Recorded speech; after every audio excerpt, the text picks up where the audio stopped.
Потом 20 октября у меня спалили дом, сожгли.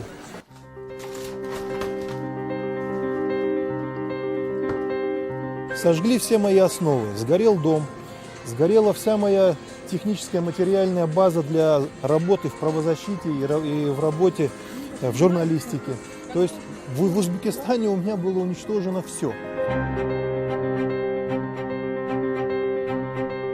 За 2 месяца было сфабриковано, я подчеркиваю, сфабриковано 3 административных дела в отношении меня. За 2 месяца.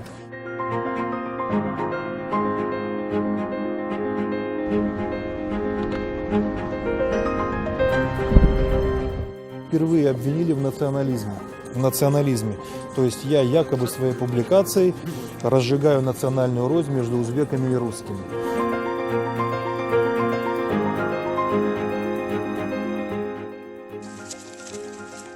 Принудительный труд не только в хлопковом секторе в Узбекистане распространен, но применительно к хлопку это самые массовые формы принуждения, причем инициированные государством.